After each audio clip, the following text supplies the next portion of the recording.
Hello प्यारे बच्चों। करते हैं हम कक्षा 5 की कार्यपत्रक 18। विषय है गणित और पाठ नंबर 8 नक्शा। तो चलिए शुरू करते हैं वर्कशीट को हल करना।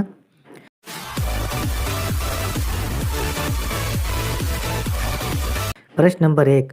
चलिए जाने 4 दिशाओं को। पूर्व, पश्चिम, उत्तर, दक्षिण।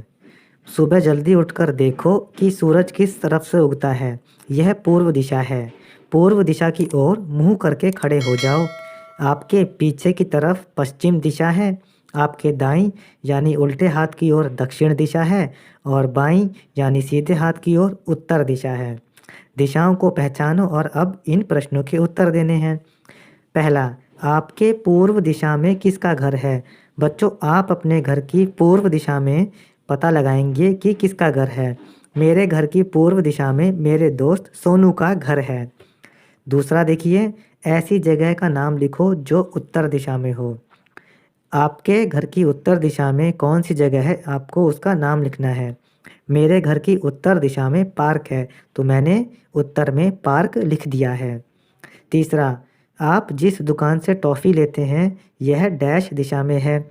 तो आप जिस दुकान से टॉफ़ी लेते हैं वह जिस दिशा में है, आपको उसका नाम लिखना है। मैं जिस दुकान से टॉफ़ी लेता हूँ वह दक्षिण दिशा में है। प्रश्न नंबर 2 में एक नक्शा दे रखा है। यह दिल्ली के इंडिया गेट का नक्शा है। इस नक्शे को ध्यान से देखना है और नीचे लिखे प्रश्नों के उत्तर देने हैं। पहला, चिल्ड्रन पार्क इंडिया गेट की किस दिशा में है? तो चिल्ड्रन पार्क इंडिया गेट की दक्षिण दिशा में है। हमने उत्तर लिख दिया दक्षिण। दूसरा, नेशनल स्टेडियम पूर्व दिशा में है।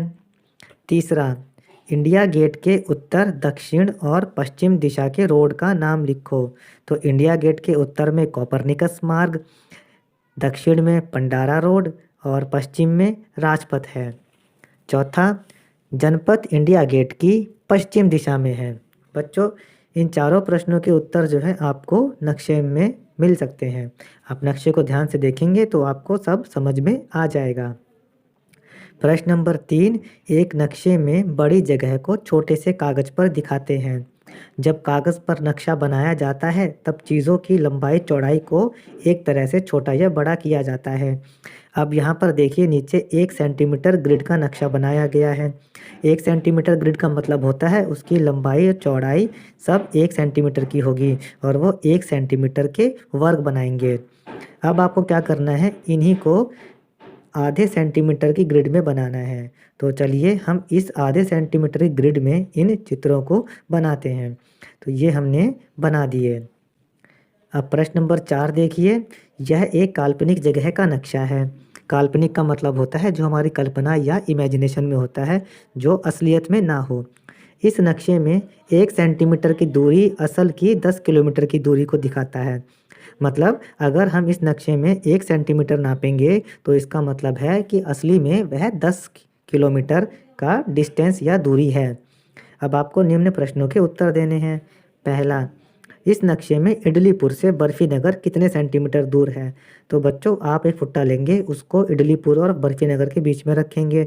इडलीपुर पे रखेंगे तो फुट्टे का 0 आना चाहिए और बर्फीनगर पर जो आता है वह उतने सेंटीमीटर निकलेगा।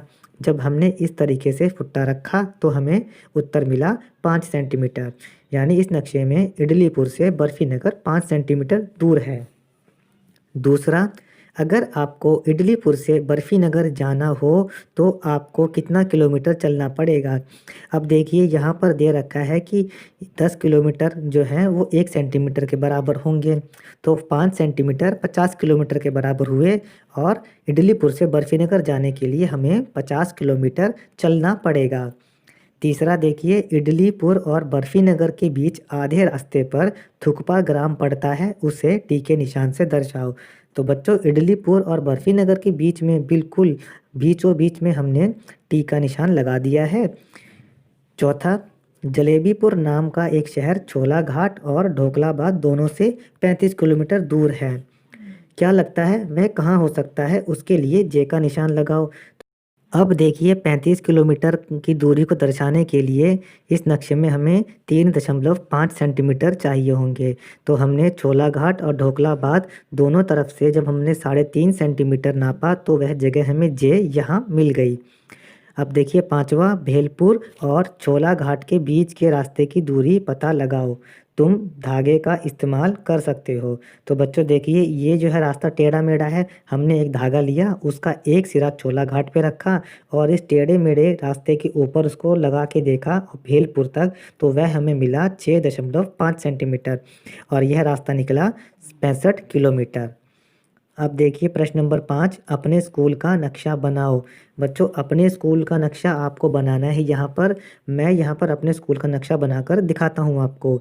यह रहा मेरे स्कूल का नक्शा। इसमें प्रार्थना स्थल, कक्षा कक्ष, कार्यालय और खेल का मैदान दिखाया हुआ है। आप अपने स्कूल का नक्शा यहाँ पर बना सकते हैं। बच्चों ये हमारी वर्कशीट यहाँ पर ख़त्म होती है। अन्य विषयों की वर्कशीट के आंसर के लिए आप हमारे चैनल पढ़ो इंडिया को सब्सक्राइब ज़रूर करें। धन्यवाद।